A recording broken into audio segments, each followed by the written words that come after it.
Hello again, everyone. I'm Ken Kibler, Director of Training and Client Business Support for eTruckBiz. We just hit the top of the hour and the attendee list is continuing to grow. So if we can sit tight for another minute as we let other attendees join, then we'll get going with our weekly business update. Okay, welcome, Christine. First time. Appreciate you joining us today. And we have had the attendee list level off. So we will get going with the weekly business update. As always, if you have any questions, please put them in the chat or the Q&A, and we'll get to those at the end. And without further ado, I'll turn this over to Joe. Okay, Ken, and as we do every time, we want to make sure that you know that eTruckBiz is not endorsed, sponsored, or anything else by FedEx Corporation. Becca has another interesting story for us today. Thank you. So I have been getting quite a few phone calls and emails about the same topic or issue that contractors are facing with right now. So tis the season for payroll audits. And what I've learned is that many contractors are just unsure. So they get hit with this payroll audit and they're unsure if their records will pass a payroll audit or not. So what they're doing is reaching out to eTruckBiz. And the reason that they are so concerned or what they're worried about is, they're paying multiple pay methods throughout their drivers. They have spreadsheets that they don't really trust fully, maybe. And then they're inconsistent record keeping, which can create gaps that are hard to explain. And this is going to be a red flag when it comes time to the audit. When it comes to the audit scrutiny, this is going to focus on wage and hour compliance. You want that overtime calculations and then the record keeping accuracy. So this is going to create a business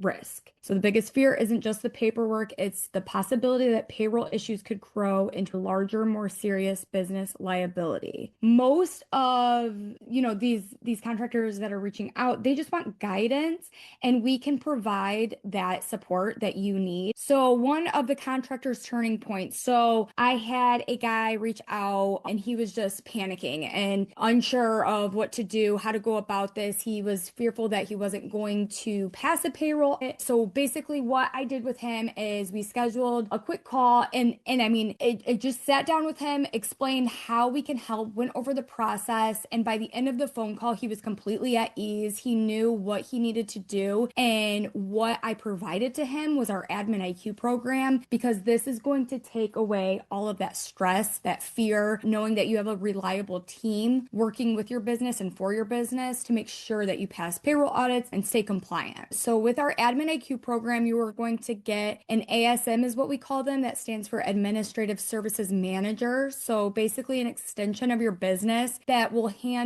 fully administer and process your payroll each week. This is human resources support. We have driver recruiting and first advantage processing with this, DOT compliance, fleet reporting, and so forth. And it's basically just taking care of everything administratively that needs to be done, but it is very time consuming and we want you focusing on other areas of your business. But we are going to be doing it where you will be compliant. You are not going to have to worry that you won't pass a payroll audit when it comes time to that. The whole purpose of this is to build a more consistent, transparent, and audit ready system for your business. So what changes when you apply Admin IQ to your program? You're going to have more organized records. You're going to have the confidence that knowing that you are now compliant, that your ASM is handling all of this for you. And then when it does come time for your audit, you are not panicking, you're not worried, you're not stressed at all. You just let your ASM know that this is what you're now going through. We take it from there. So the best part for me, honestly, is I do have follow-up calls with clients that have gone through this process, and just the genuine gratefulness or how appreciative they are that we came in and stepped to the plate and helped them throughout this. It's just very satisfying for me. We do have a whole team to back you up, and hearing how satisfied and happy that our clients have been with this process and the programs and everything is just, it's great to hear, honestly. So if this sounds familiar, if you are going through a payroll audit or you're just bogged down with admin tasks and you need that support, please feel free to reach out to me. I am more than happy to have a conversation with you, answer some questions, see if it's a good fit for you, guide you in the right direction. But don't think that there's no way out, or if you're even worried about certain pay methods and how to go about that, feel free to give me me a call or email me, Becca@eTruckBiz.com. I am here to help you and get you in the right direction that you need and put you at ease. All right. Very cool. Thanks, Becca. And we'll hear some more about payroll audits here in a second. But before we do, every week we look at the volume last week on the vans. A little more life there. That's good. Up 1.4%. That's pretty good. However, the packages dropped 1%. Oh, well, can't have it all, I suppose. On the delivery side, a slow but steady increase, closer to the trend line, up 2%. That's pretty good. So let's just keep that trend going. But we're moving in the right direction, and be careful this week. Last week deliveries were high because the previous week was the end of the month volume as well as Easter. So be prepared for that volume to drop a little bit this week, and please make sure we make the adjustments accordingly so we can hit that 100 without rounding up.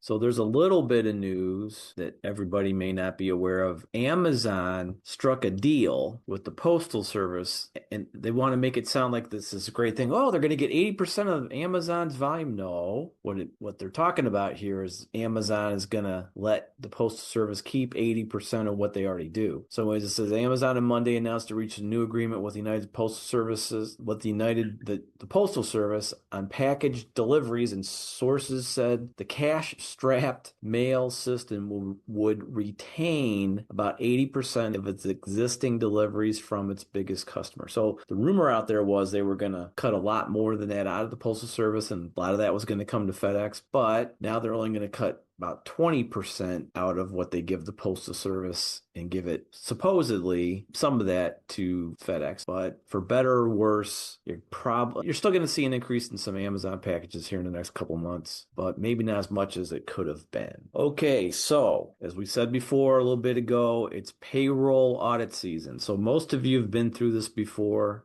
You can get a payroll audit at any time, but it seems that in the spring like this, it's usually payroll audit season. But FedEx likes to do payroll audits about this time of year. So what I want to do is I want to turn things over right now to Mason, who's one of our ASMs, to tell us a whole lot more about payroll audits. Right. I'm sure that I probably talked to a lot of you that are on this call today. My name is Mason Wells. I am one of our administrative services managers in the Admin program that Becca was talking about earlier. And yes, if you are currently a contractor, you have either probably experienced the payroll audit email that you get at the beginning of this year once before, or you are currently experiencing it. And if you are getting into the business, this is something you need to keep an eye out on. You will get payroll audited. So payroll is one of your most critical administrative functions. It is one of the main parts of our Admin program for that fact alone. When payroll processes are shaky, drivers lose faith in the leadership, and it severely impacts retention and morale. I will personally attest to that. We've had a couple of instances where people have come into Admin and just within running the first week of payroll, we get feedback from drivers saying this was so much simpler. Thank you so much. Like, we're cooking with gas, and the drivers are very happy with how quickly things get accomplished and things like that. So it is definitely an impacting thing for your retention and morale if your payroll is a bit of a mess. Okay. Number one, we do recommend you stop doing payroll yourself. Processing payroll internally robs you of the time that you have to be better spent on revenue producing tasks. The hidden costs simply aren't worth it. We've had a lot of talks before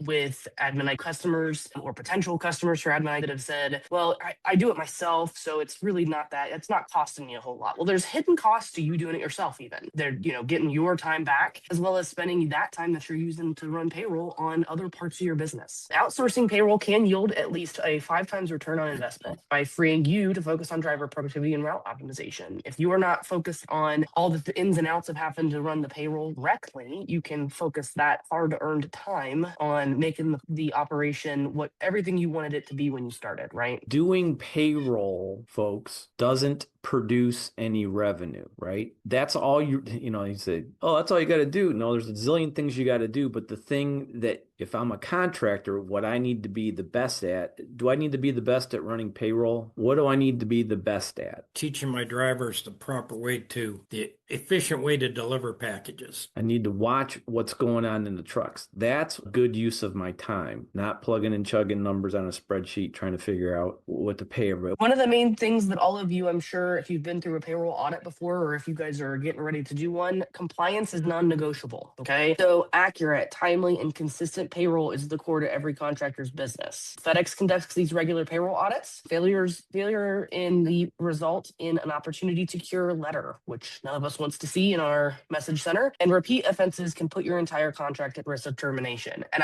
I personally, as an admin ASM, cannot put that. We have, unfortunately, over the course of time here, seen contractors that unfortunately get too many opportunities to cure over things that we're just not syncing up on as far as being negotiable, compliance in their payroll. And usually it does stem from, as Jeff and Ken and all of them comment on a lot, the drivers being more in control than you are is usually how that ends up with your compliance.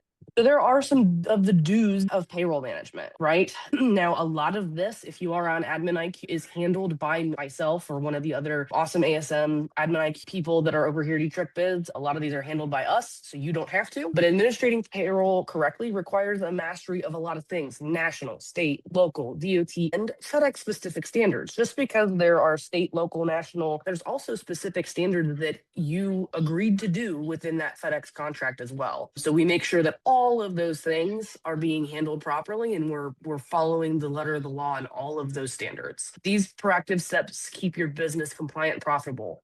If all of these things are running smoothly, everything's being handled correctly, that's one less thing that you have to worry about, or that your drivers have to worry about, is at the end of the day, they're getting paid and you can worry about being profitable and doing other things in your business. So number is one of the biggest things we see when people come into the Admin IQ program is that they're not tracking hours accurately. Well, my drivers say that they're getting into the scanner, so why do they need to? No, they need to clock in. Every single person that works for you, and we highly recommend you, even your BCs, whether they're salary or not, clock in and out. They lead by example, right? Clock in and out of a timekeeping system. eTruckBiz, we have our P&E driver app. Very easy to do, takes a couple seconds. They log right in, clock in, they're good to go for the day. It is in your contract with FedEx that you have a separate timekeeping system from the FedEx, and so the WSW is not going to cut it. Everyone clocks in and out, no exception. Follow the rules and regulations, guarantee minimum wage for all logged hours, and stay acutely aware of state-specific overtime laws. This is a huge one in our industry alone. The reason the track hours accurately is so important is because if any of you have trucks that are under 10,000 pounds, that overtime law is going to come into effect, okay? You heard me say it's not okay. It's not okay. Big bold letters and underlined, not okay. How many folks think it's okay out there? Raise your hand. Nobody raise their hand. We can tell you exactly in your contract what line to go to that it says right in it that you have to have a separate timekeeping system from the scanner. You will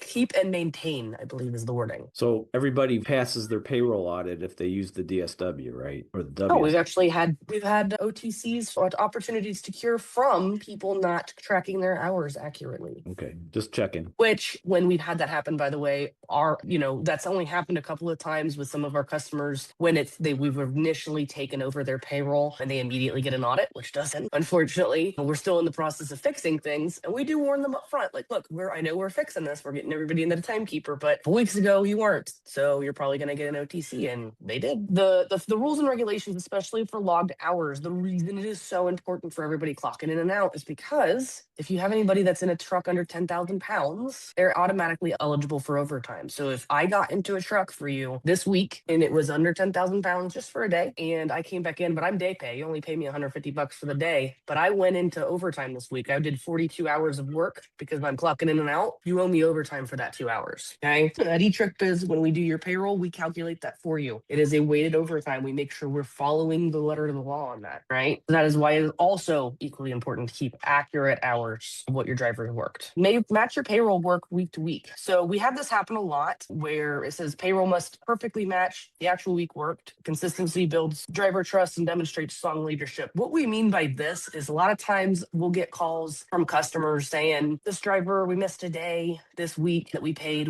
They're okay with it being on next week's paycheck. It's okay that we can deposit it on next Friday as it is, but it's going to be a separate pay stub because it needs to match up. The pay stub needs to say it was the 5th to the 12th and not this current week we're working in. It needs to match. I know we said don't follow the WSW, but it does need to match what the person worked on the WSW, because that is what FedEx is going to use to ensure you paid people for the days they worked. Okay? Prepare info before day one. Enter all driver information before their first shift. Missing data causes delayed paychecks and damages morale. It can tell you personally, as an ASM, we have had issues in the past, and we're doing a lot better now. All of our customers are, of making sure we get drivers onboarded to payroll before they even start. There's trials and tribulations, lots of stories war stories we could all tell you payroll wise. One of the big ones is you hire somebody, they start working this week. We don't try to get them onto payroll till next week when we need to pay them, and they've gone to the wind. They're gone. They've never come back. Well, they're on your WSW. They work for you for a couple of days, but now we can't pay them. Not only is that a tax issue for you in the future, but also FedEx is going to ask you one day during a payroll audit where they are, where's their W-2, why didn't you pay them? Okay, so we got to get them on the payroll before they start, so that if somebody decides to no longer show up on you, we can get them paid. Okay, so that's just one of the many issues that can arise from not onboarding somebody before they show up for day one. Understand wage classifications. This is a really, really big one too. Know the difference between per diem and taxable wages. Misclassification triggers severe tax penalties. If you've got drivers that are traveling to different locations, you got to be very careful about classifying certain wages as per diem and things of that nature. So that is something we make sure as ASMs, we're making sure we're classifying wages correctly for tax purposes as well as getting audited.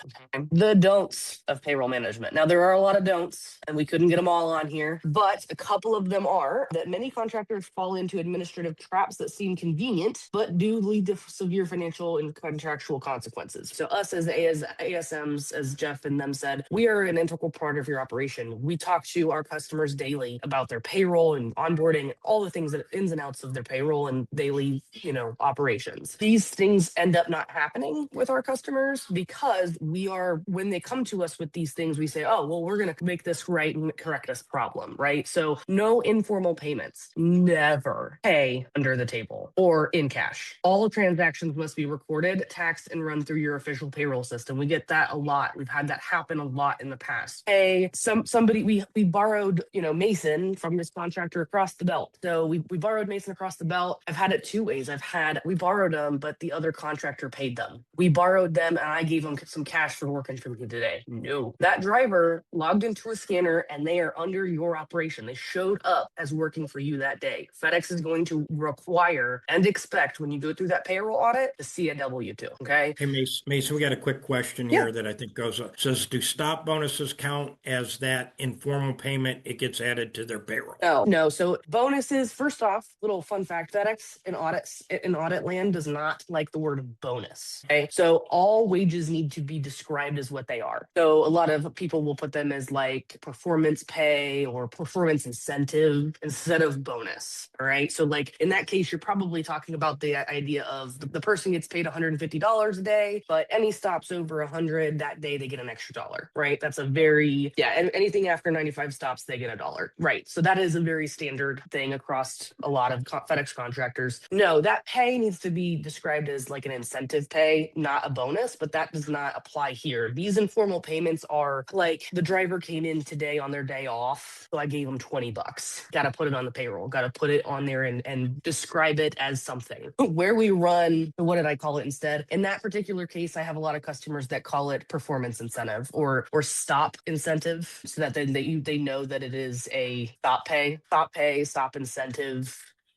A lot of people will call it stop pay. Yeah, they bottom line, they just don't want it called bonus. Bonus will throw up a lot of red flags. They start seeing that word, and the reason the flag gets thrown up is because they see bonus. Bonus is part of it. It gets taxed at a higher rate. Okay, so then FedEx is going to start doing another dig, and they're going to dig further down to make sure that you're taxing it at the right rate, and all of that. It becomes quite a bit of a hairy mess. Okay, and again, for those of you who are on admin or do payroll with us at eTruckBiz, we make sure that all of that is handled. And again, this is the type of stuff that weeds into what Jeff was saying, which is this is the time and effort and the cost of you guys having to know all this, that you could be spending your time doing other things. Well, you should be spending your time doing other things. We do see a lot of bonuses. Okay. Bonuses in and of themselves are hard to quantify and hard to take away. There's a lot of reasons why you wouldn't necessarily want to pay bonuses. The big thing with the informal payments, guys, is the borrowing drivers. There's not anything wrong with borrowing a driver's from somebody else. You're down a couple people, you need somebody, they don't want to go home, they want to get paid. The big problem, the big thing there is to make sure that person gets immediately put on your payroll to pay them for that week. Okay. And a lot of drivers that they work for somebody else will say, well, I don't work for you. I don't need to, you're not hiring me. You're not necessarily hiring that person, but in the end, at the end of the year, your payroll system will give them a W-2 for those wages. The taxes have been withheld properly for them. That is what FedEx is looking for. And we don't want anybody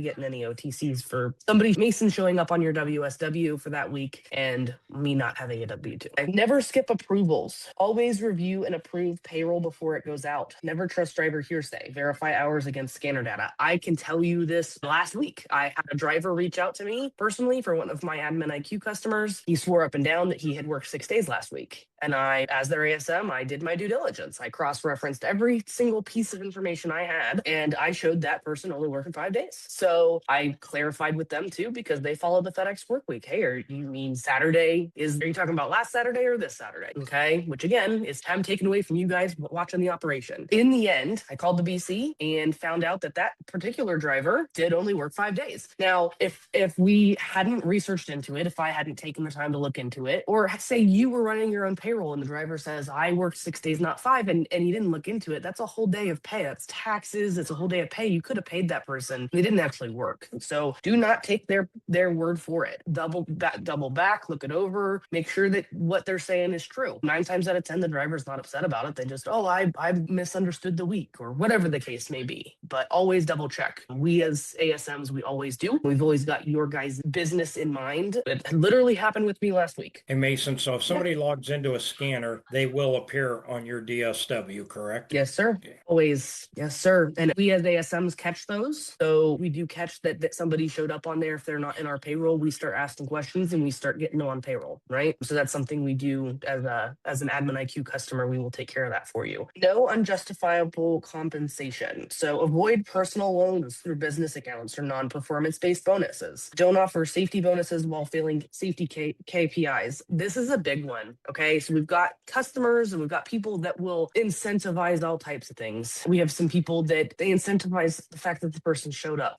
I figured their day rate was incentive enough but they incentivize them as you get $5 extra for showing up today. Safety, if you didn't have any accidents, if you do your safety lessons, things of that nature, if they don't do it, you have to be willing to take it away or else you're basically giving them a raise. Okay. The whole point behind bonuses or incentives, we like to call them incentives. And the whole point behind incentive pay is that you incentivize something. So you can't just give it to them and say, well, they did better today. They had a hard week. There were the volume was up. If they don't do the thing they are supposed to get for that incentive, have to be willing to take it away. It has to be beneficial for the company as well as the employee. And that's something too. Please, before you start putting in an incentive program or before you start adding raises to people, please don't do it based off of a feeling or based off of how, just what you believe their performance has been. Please look into it. I know we've been talking a lot about Admin IQ, but our performance, you guys, Bob and Ken are involved in that. Go through and say, if I'm going to give this guy a bonus, have they been doing enough work to justify the wage they're going to make? Okay? Look that over before you even start contemplating giving them a raise. Sometimes it's beneficial for both you and the driver to give that to them, but you can't just give a raise without making sure that person being sent out that day isn't going to cost you money instead of making you money. Hey, you guys, what's the FedEx negotiated charge called for incentives that get paid to drivers? So if you pay incentives, bonuses, loans, everything, if you pay that to folks, where's that money come from? Comes from your per stop pay, per package pay. Comes Your from bottom your line. settlement. And also be very, very, very, very careful about giving out personal loans, you guys. I know we trust a lot of these drivers and the whole thing, okay? Just be very, very, very careful because we have had horror stories of people giving somebody a personal loan and then they no longer show up for work, okay? You have to be very careful about doing it. Prevent scanner fraud, okay? Never, ever, ever allow a driver to log log into the scanner as someone they are not for many, many, many reasons, but do not. This can constitute severe fraud. It destroys data integrity and will quickly lead to contract termination. There are no exceptions. Okay. 0 exceptions. It is the cardinal rule. It is the cardinal sin. Know that in the moment that you might have to do something, that it has to be done. It's the only way to make it happen. The driver can't get into the scanner because of First Advantage or whatever. It doesn't matter. Do not do it. So I got another question for you guys, Ken and Bob. What will get your contract terminated faster? A load of packages, a van full of packages on the floor, or getting busted with badge swapping? Badge fraud gets you terminated right away. And you might get away with it once, get away with it twice, and the station might even turn their head the first time, but eventually they won't. And eventually that person that committed scanner fraud will have an accident. And then that's instantaneous. Well, I mean, imagine a driver gets into an accident. The person who scanned into somebody else's scanner gets into an accident. FedEx, everybody believes that that's the wrong person. Insurance, all of it. It's not good. Even if terminal says have somebody else scan in as that driver, because they're under package pressure too. Do not let them do that. Do not do that. It also causes, we're talking about all the liability of this. It also causes payroll issues. Okay. So that person logged in and let's say it's not actually them, but that person didn't get paid that week at all. Now you're going to have a payroll audit problem. Well, this person said they were logged in that day and it wasn't that person. You paid somebody else because it wasn't actually Mason and Mason wasn't there at all that week. You've now caused an even bigger problem. In that moment, we all know there's a lot going on, but just please don't. Specific consideration for contractors. The transportation industry carries unique requirements that standard businesses do not face. So W-2 reporting. Anyone who signs in under the scanner, like we just said, must receive a W-2. Anyone that signs into a scanner must receive a W-2. Accurate tax documentation for every individual is a baseline compliance requirement, no exceptions. The bottom line is the person that logged into that scanner, you have to withhold their taxes. You have to do all of that. And with having admin IQ and performance and having our IQ programs will help you make sure that you're compliant, making sure these things, you don't have to worry about these things being true. Okay. Vehicle weight and hour tracking those hours meticulously, especially for vehicles under 10,000 pounds. Different vehicle classes trigger different regulatory requirements. So your payroll system must account for that. We at eTruckBiz and our Admin IQ program, we cross-reference and check and double check everything. Okay. Secure your contract and boost profitability. Compliant payroll is a fundamental pillar of your business success. Guys, payroll is, as far as your budget is concerned, your payroll is 45% or less of your revenue that you have to spend. Okay. Some of you, I think it's a little higher, but it is your biggest expense. So it is a main component of your operation. Non-compliance threatens far more than it fines. It puts your FedEx contract at risk. If you adopt a robust payroll solution to buy back your time, you're going to improve driver retention and position your business for scalable growth. We have people that have been on the Admin I program and they are a one operation business, and we've been able to take that because we're doing their payroll efficiently and profitably, and we have policies and procedures and we are doing it efficiently. They feel comfortable and emboldened, even in some cases, to go out and get more than one operation. And we just replicate the entire process and do it again for them. Most of my Admin IQ customers have more than one location and they're actively looking for more. So it is definitely something that is there ready for you. If you're just wanting to organize your current operation and make sure you're compliant and everything, all, your T's are crossed, your I's are dotted for your current operation, great. But it is also available to you if you ever did want to scale. It is a great way to make sure you can do that as well. That's it for slides. We'll get a couple questions here. Mason, pretty long one. You probably want to read that one. Yes, we had some questions. I'm set with most of this after learning from last year's audit. I think I'm good. My biggest question centers around this scenario. My day rate is 150 plus stop bonuses that are usually between 10 to 30. I have my hourly rate set to $12.50 for all, and I standardize a day at 8 hours. So if a driver works just 3 days in a week, assume $10 a day in stop bonuses, which is what shows on the DSW and is verified by my cards, what will show on their check is 24 hours for $300. And the remaining 180 I owe them all goes into OT at time and a half, or 9.6 OT hours. I only use those two categories, and I'm told no one cares if I start paying the OT rate before 40 hours. Is that true? It says, and by the way, the DSW nor the independent time cards ever exceeds hours on the check. In this example, plus 3.2 plus 12.2 hours a day. First off, first question I have is, what state are you in? Because some states, after anything over 8 hours is overtime. Pennsylvania.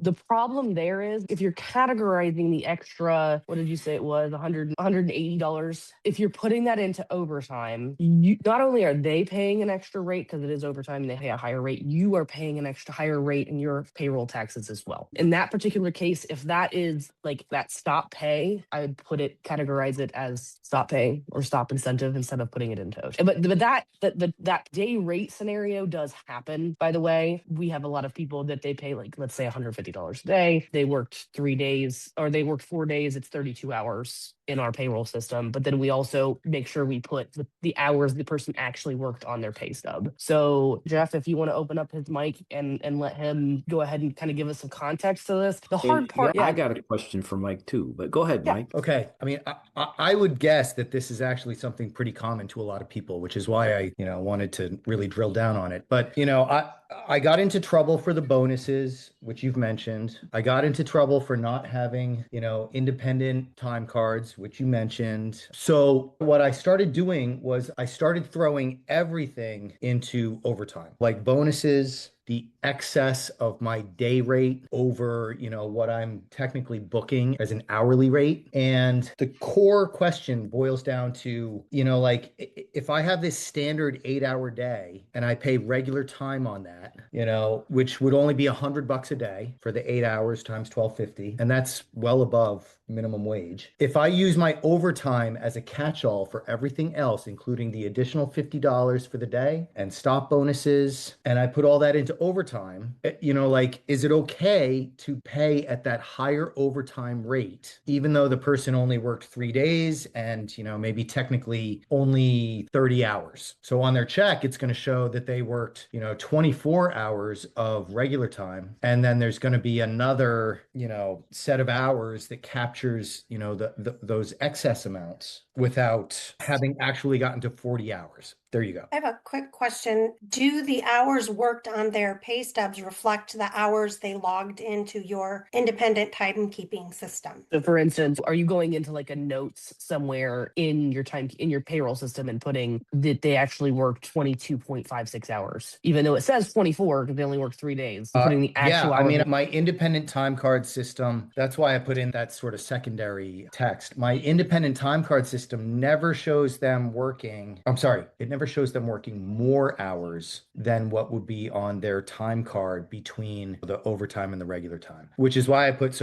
if it's 8 for a day, if it's 8 hours of regular time gets them to $100, and then 3.2 hours of overtime gets them the additional $60. I meant to put equals, instead I put plus, sorry, but that would equal 11.2 hours total worked for the day, and their time card always shows something less than that. Yeah, I think the reason she's asking that is because so we have that instance. Well, I'm assuming what you're doing is you have a day rate and you're backing into it with hourly pay, correct? So you're saying I pay my people $120 a day. Yeah, that's a good summary. It's just that what I'm doing is I'm using overtime as like the catch-all. I'd be very careful doing that. So somebody else also commented on this as well with the no tax on overtime law that happened. You're putting wages into overtime that they may not have to pay taxes on now, because I'm not sure and I'm pretty sure your guys' drivers qualify for that because they're not in a, I've looked into that particular, like the no tax on tips and overtime thing.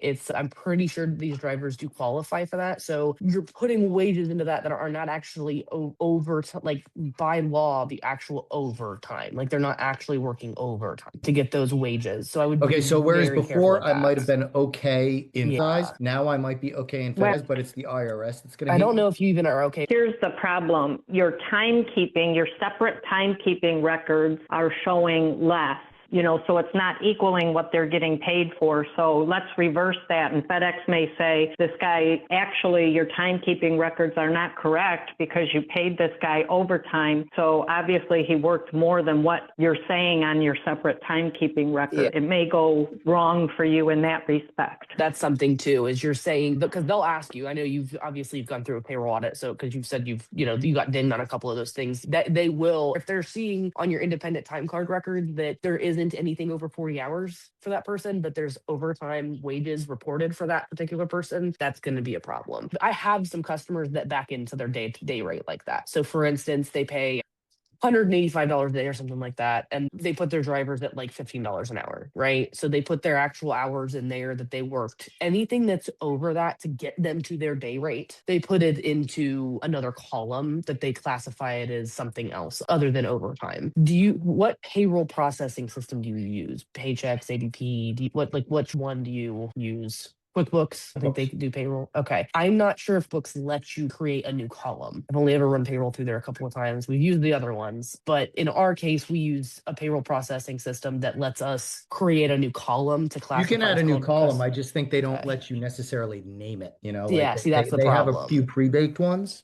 All right. I don't want to get too deep in this. I'm gonna put my 1 second. I'm gonna put my phone number in here in the chat, and you can give me a call. This is something that everybody has issues with, right? So a lot of people do this where they back into that day rate, and in some cases we've had people keep that, and in some places we've had people just switch it. We have some people that they pay per day, and we just say for the week their salary eligible for overtime, and they get paid, let's say it's $200 a day, so they get paid $1,000 a week. If they worked 4 days, we put them at 32 hours, and then we put on our notes on our pay stubs what hours they actually worked in a note on their pay stubs, because their hours paid for on their pay stub does not actually equal their hours worked in most cases on our pay stubs. So I can go through that and even show you one so you can kind of get a context of that, but it's not the first time I've heard this predicament. I got a question, and Mike, I'm the one to pick on you, but I guess I'm gonna, because it's okay, because 4,000 other contractors do the very same. Hey, if I can help others, then fine. Well, I was gonna say what you're doing, and then I see people in the chat, and, well, we do this in 15 minutes for fuel. And look at, what does UPS? That's right, they pay them by the hour. Do they pay stop bonuses, fuel up bonuses, nice to see you coming to work today bonuses, over 100 stops, under 20 stops?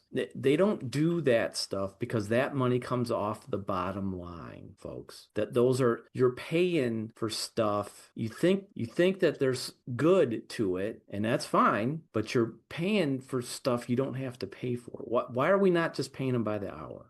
Well, let me jump in there, Jeff. Yeah. We're not paying them by the hour because these drivers are not incentivized to work quickly if they think, well, I'm going to book as many hours as I possibly can short of getting fired. I don't want to reward somebody for making a day longer. And you think that they will all do that? Many. Is that what UPS does? Well, UPS is a different dynamic. Those guys are unionized, and they're, they're part of the corporation and all that. This is a totally different. What they do is they pay them a per hour rate, and they make them maintain a certain level of productivity. They're very, very good at delivering packages, aren't they? They don't have all the 9,000 different ways to do payroll or do whatever they do. They just do it one way, and they have become very, very efficient and very, very good at doing it, right? Do you think so? I mean, do you think I'm just attracting the wrong type of driver? Because you're not alone, Mike. Because if I tell them that this route should be done in 8 hours and they find a way to make it 12, that's what's going on. And all these other contractors know that, the same thing. Okay. Well, and Jeff, if I can say something too. So UPS, yes, UPS is unionized and they've collective bargained and all of those things. But part of them being unionized and part of them having the high, crazy wage that they make is that those drivers have agreed, we will work our butts off and be monitored and be managed to high heaven to acquire that wage. Well, they don't agree to it. The union leadership. The union does. But they agree to it because they are in the union and they work it, right?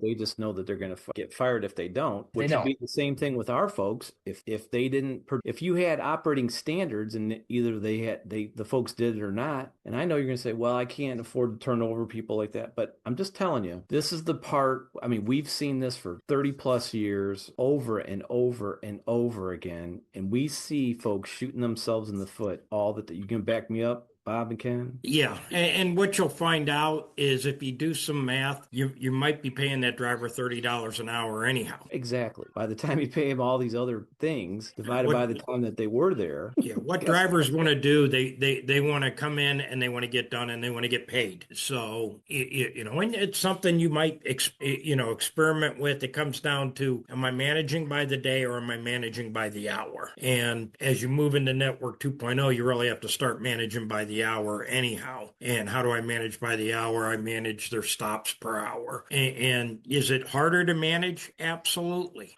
But you're jumping through a lot of hoops, and once again, as I said, you might already be paying $30 an hour anyhow. And if I can say this too, we have some contractors that are on the Admin IQ program that do pay by the hour, and they let 100% across the board pay by the hour. And it took a little bit of time at the beginning. It wasn't painless at the beginning, but they have a strict, this is how it is. And they, because they're on admin, we're always constantly recruiting and putting people through First Advantage. And those drivers that have stayed are well aware that if they don't maintain or they don't produce at the rate that they were, hired on to do, they will be replaced.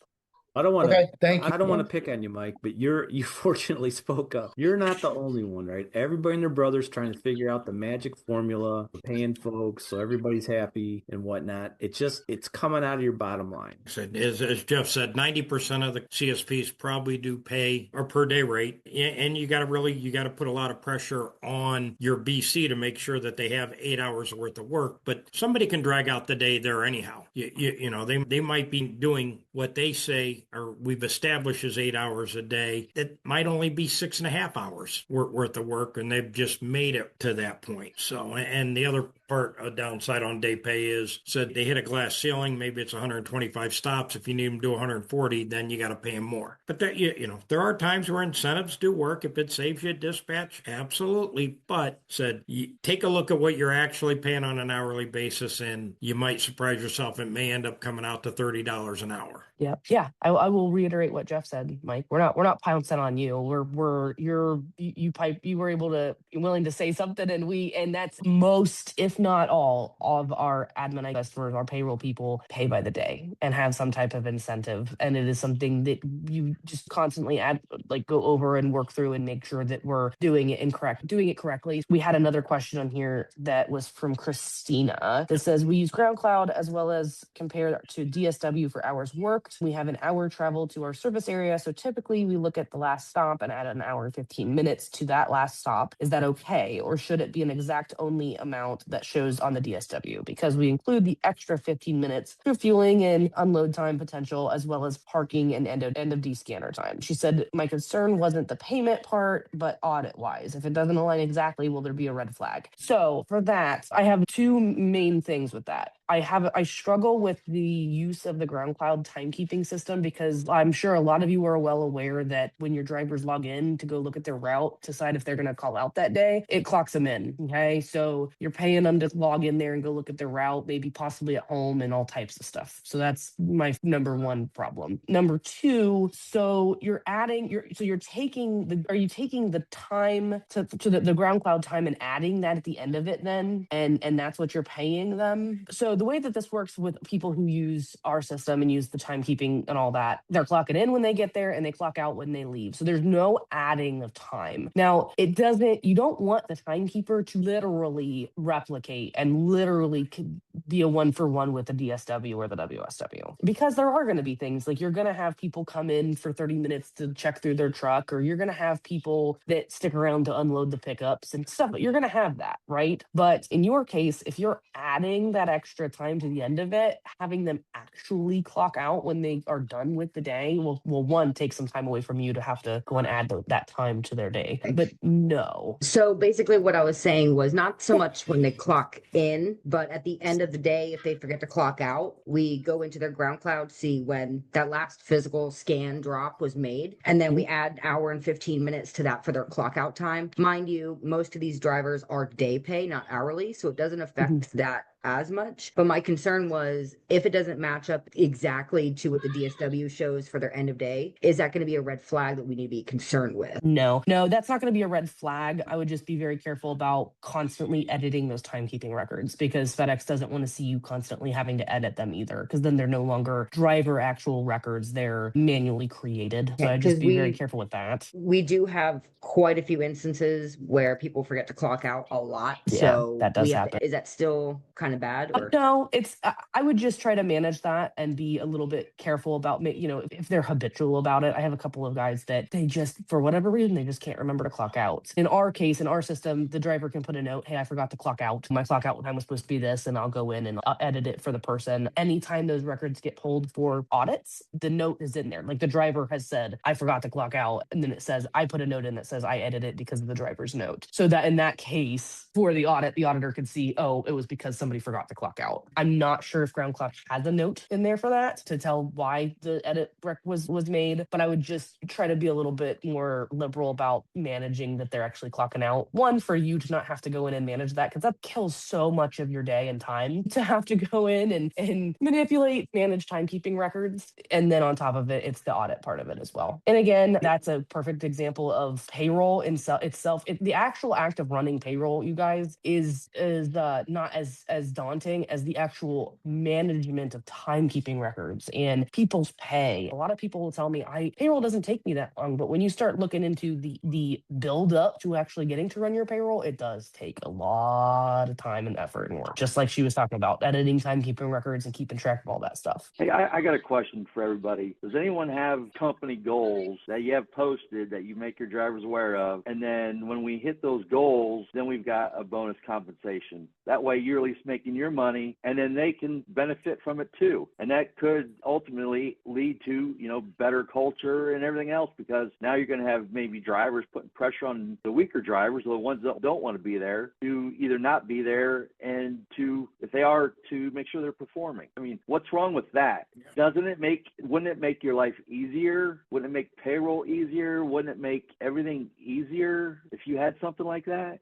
If you talk to Becca, you can get a budget. That's for sure. She can put you through that process. But what Bob's referring to is, we had a customer that paid some of the drivers by the stop. So he had stop routes. So he made it very lucrative for those drivers to do a lot of stops, but then they wouldn't do the hard stops. They'd give those hard stops to somebody who they paid hourly. So the routes were designed to maximize the wages for the employees, but it did not benefit the company at all. And so, but if you set up that budget, you get an easy number, and hey, the team hit 115 stops per dispatch for the week or for the month, then there should be bonuses available for everybody, because once again, it's just the drivers will cherry pick their stops, and that's how you end up with cleanup routes. And that's how, which is my favorite thing, as Mason always points out, and because the drivers don't want to do the hard stuff because they're getting paid by the stop. So philosophically, that is paying somebody a bonus to do the regular job that expected. Didn't have an accident, here's a bonus. Well, if the team can accomplish all the goals and hit their safety, if your goal is 115 stops and you average 120, then the company has benefited, and each one of the employees have as well. You could individualize it a little bit, but at the same time, a bonus should benefit the employee, but it also has to benefit the company, because as Jeff said, it is coming from your bottom line. So the bottom line has to increase for you to pay that bonus and to maintain your budget. That's the biggest. We see lots of people, look, the standard budget, hey, I'm 40% of my payroll to revenue. Oh, after budget, I'm 50%. And it doesn't happen. After bonuses. Yeah. So just know those bonuses are part of, they can be built into your budget. And like I said, always look and see, what is this person making on a per hour basis? Didn't mean to pick on you, Mike, Jake. So it's all right. Mason will call and smooth it over for you, Jeff. And guys, we say all of this stuff because I can't reiterate this more. We care about you guys being able to run these operations. We want you to be profitable and successful and expand if you want, and to do all of the things that you guys got into these businesses to do in the first place, and staying compliant with payroll and the audits and taxes and just all of these things in general is how you stay doing that, right? We all say these things, and it's going to sound crazy, but we say it out of love. We care about our customers. We care about you guys doing this all correctly. That's why we created Admin. That's why we created these products, is because we care that you guys are doing these correctly. Okay. So that's why we had this conversation today, because they're coming out. We got a lot of customers that are getting audits, and it's we're passing them with flying colors, because we've got people doing the things that need to be done to make sure every time we do payroll, we're making sure you're passing that audit. think that's it, Ken. That's it. All right. Like I said, really appreciate the interaction today. It's definitely helpful to everybody involved. And I want to thank Christina for joining us for the first time, and Mike definitely for speaking up. I said, you're in the crowd. You're not alone. Let's just make sure we keep it compliant. And I think a good conversation with Mason will clarify what you're looking to do. And as Mason did say, we do care about your businesses. That's why we're here. You guys are going to work hard, and the margins are designed not to be that great. So let's try to maximize the margins. Let's try to stay compliant, and let's protect your investment. So if we don't talk to you before next Tuesday, please have a safe and profitable week. Thank you very much.